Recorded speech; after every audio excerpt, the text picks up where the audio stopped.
गुरुदेव। गुरुदेव, ये जैनियों के हिसाब से है। हमसे किसी ने पूछा, तुम्हारे जैन मुनि वस्त्र क्यों नहीं पहनते हैं? जंगल में रहने और समाज में रहने के बीच जो समय में परिवर्तन आया है, तो क्या मुनियों को नहीं बदलना चाहिए? मार्गदर्शन दीजिए। बहुत अच्छा सवाल है, और ये सवाल तुम्हारा नहीं, बहुतों का, और इस सवाल का उत्तर हर जैनी के पास होना चाहिए। एक बार एक पत्रकार ने मुझसे पूछा कि महाराज आप कपड़े क्यों नहीं पहनते? मैंने उससे उलट कर पूछा, आप कपड़े क्यों पहनते? थोड़ा शक पकाया। हमने आप कपड़े पहने, क्यों पहने? कुछ बोलते नहीं बना। बोले जब पैदा हुए थे तो पहने। बोले नहीं महाराज। अरे तब क्या स्थिति थी? कोई पहना दिया तो पहना दिया, नहीं पहनाया तो ऐसे ही घूमते थे। बोले कोई फर्क पड़ता था? बोले नहीं महाराज, उस समय कोई लज्जा नहीं, कोई संकोच नहीं, कोई विकार भी नहीं था। बोले आप अगर आपके कपड़े उतार दे तो एकदम झेप गया। बोले महाराज अब तो ये हो नहीं सकता। बोले क्यों? बोले महाराज अब लज्जा भी है, संकोच भी है, विकार भी है।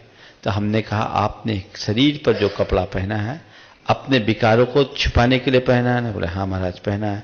हम बोले तुम्हारे अंदर विकार है, बहुत सारी चीजें छिपाने लायक है, इसलिए तुम्हें कपड़े की जरूरत है। हमारे अंदर कोई विकार नहीं, हमारे पास छुपाने का कुछ नहीं, इसलिए हमें कपड़ा पहनने की भी जरूरत नहीं। दिगंबर मुनि निर्विकार है, इसलिए उसे वस्त्र की कोई आवश्यकता नहीं। फिर मैंने उसे पलट करके कहा, किसने कहा कि हमने कपड़ा नहीं पहना? हम कपड़े पहने।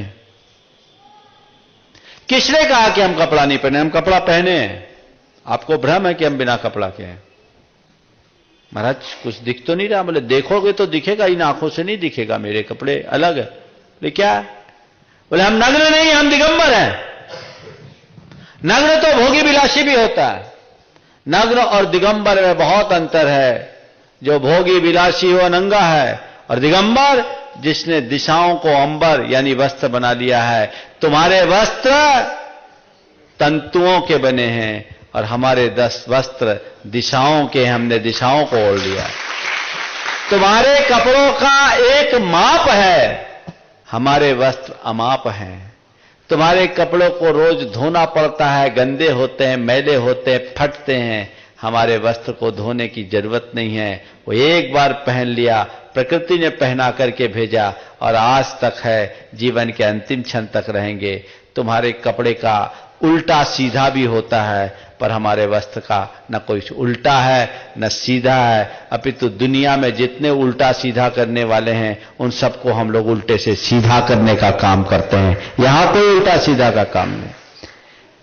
जहां तक सवाल है कि आज समाज में रहते हुए इस चर्या में बदलाव, ठीक है, साधु जब एकाकी विचरण करता था तो उसका कोई जनसंपर्क नहीं, जनापेक्षाएं नहीं, उस हिसाब से परिवर्तन आता है। लोग कहते हैं कि आज आप माइक्रोफोन का उपयोग करते हैं तो एक वस्त्र का भी प्रयोग कर ले।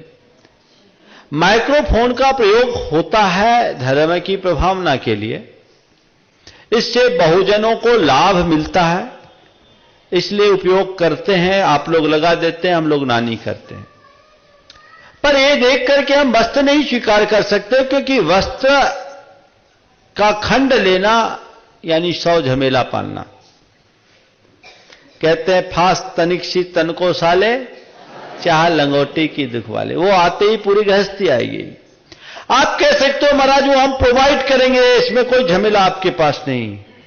तो मैं आपसे ये कहूंगा कि दिगंबरत्व हमारा वेश नहीं, हमारी साधना है। दिगंबरत्व हमारा वेश नहीं, हमारी साधना है। केवल कपड़े उतार देने का नाम दिगंबर नहीं है। कपड़े उतारने के बाद निर्विकार और सहज स्थिति में बने रहना, यह दिगंबरत्व है, जो कपड़ा स्वीकारने से नहीं होगा। इसलिए इस साधना में, इस चर्या में कोई कंप्रोमाइज की बात नहीं। इसमें हम कंप्रोमाइज कैसे करेंगे?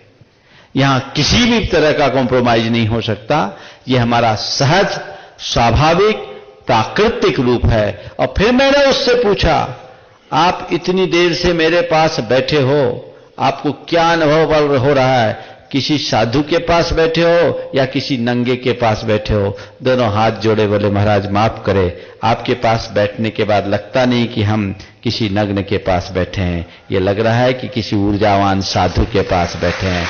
यही दिगंबरत्व का गौरव है, यही दिगंबरत्व की महिमा है।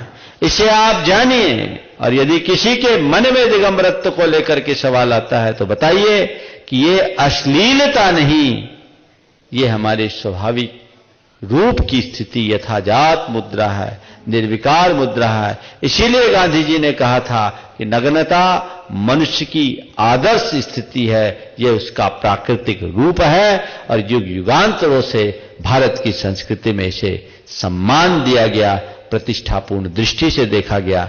इसलिए हमें इसके मान की सुरक्षा करनी चाहिए और जीवन को उसी क्रम में आगे बढ़ाना चाहिए।